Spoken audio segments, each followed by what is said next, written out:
Now, tonight, did you know that more than a third of New Zealanders now rent? Are you one of them? Well, tonight is for you and me. And you too, is it? Okay. Yeah. And also tonight, are we getting too close to the old Uncle Sam?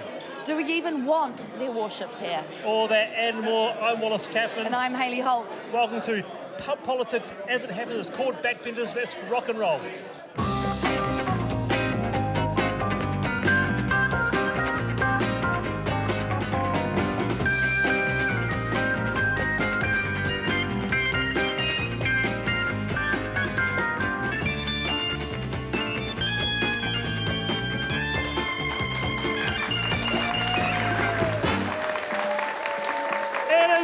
To be here. It is so good to be here.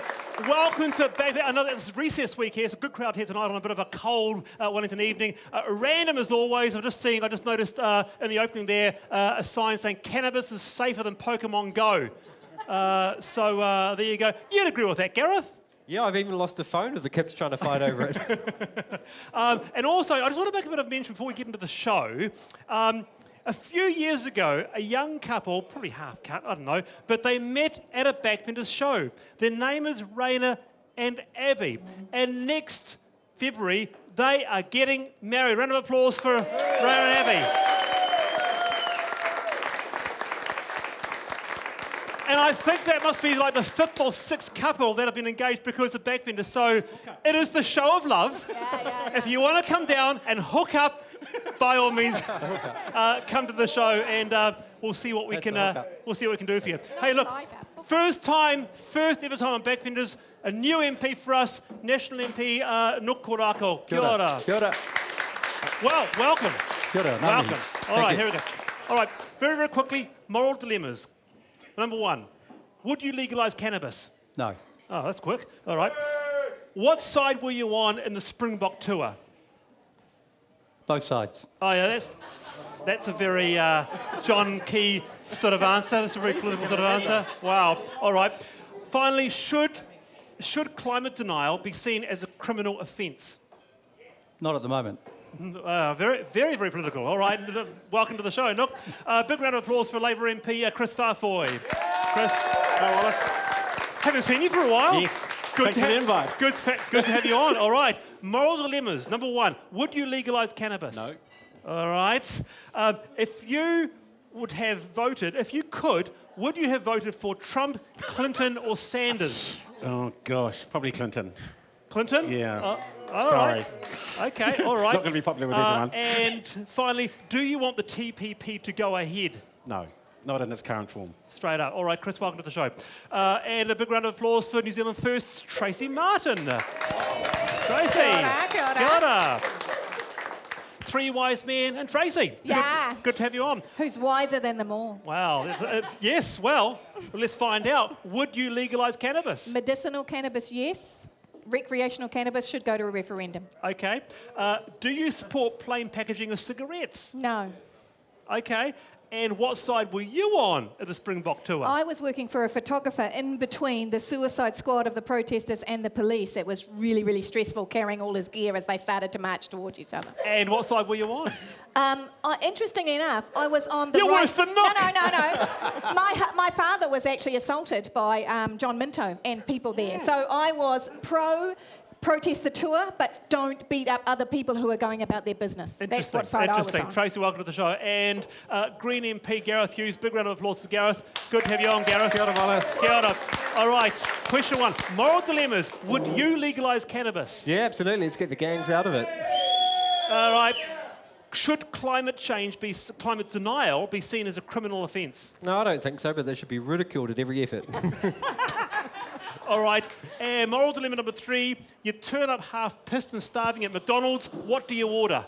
I don't go to McDonald's. I was hoping you'd ask me the Springbok question because I could say in the womb. All right, okay. Hey, good to have you on, Gareth. Hayley, good to have you on. Hayley, how are you? I'm very good, Wallace. How are you? I think we're kicking off with a bit of a guest, aren't we? Yes, we have got Anthony Green here, an election analyst from Australia's ABC. Now, it's been a very contentious election over there.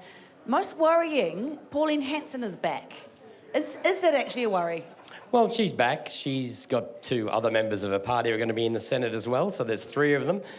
They've got a say over information, but over legislation. But then one of your throwaways, Darren Hinch, has also been elected. So there's been quite a varied cast that's got the balance of power in the Senate. So they're in there, but they're not going to make too much trouble, or they will? What do you think? Well, I think we're yet to find out. But I mean, the problem is the government has got a weaker position, but it's got a different crossbench now. It still has the difficulty, can get stuff through the lower house, and then they've got the upper house, a whole different array of people have been elected at this election, which will vastly colour the atmosphere of politics. Oh my God, it is going off in global politics, as you will see now in the top 5.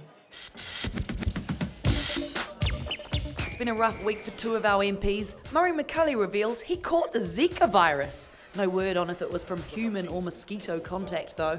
And Nick Smith confessed he once gargled with paint stripper. No wonder, that mouth needs more than soap to wash it out.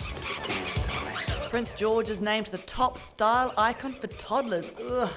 As another privileged fashionista, Ivanka Trump is lauded for wearing a $138 dress at the RNC. Oh my God! Forget that it's from her own line, or that she tweeted a link so you could buy it, or that it was made in China. She's a woman of the people. The Democratic National Convention is underway and the audience is still feeling the burn. But if they have any hope of beating Trump, they'll have to stop booing and say, I'm with her. Comedian Sarah Silverman said it best. To the Bernie or bust people, you're being ridiculous. The Australian athletes are keeping their distance from Rio's Olympic Village after it was decided the accommodations are not up to their standard, darling. In our mind, our building is not habitable and not conducive to the performance-focused environment that we are trying to create for our Australian team. Meanwhile, the Kiwis were stoked with their accommodation, saying it was mean as and way better than the back of their Holden. I hope Joe Biden's digs were a little classier on his whirlwind visit to New Zealand. He only stayed for 24 hours. Maybe he was scared off by our special form of welcome. Warms the cockles of the heart. Hayley, thank you very much. Hey, that Donald, I mean, it's happening. The end of the world, Gareth, is happening. Donald Trump, the polls are saying he could win.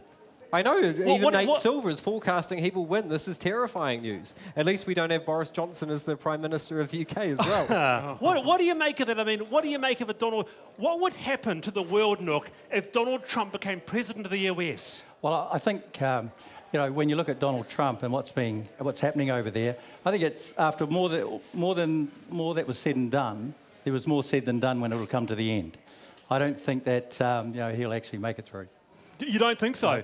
What do you reckon, Tracy? Is this the end of the world if Donald Trump gets in? I'm a Sanders man. I like Bernie Sanders. I like what Bernie Sanders says. But I can appreciate that Bernie Sanders is telling their people to vote for Hillary Clinton to stop Donald Trump. Okay.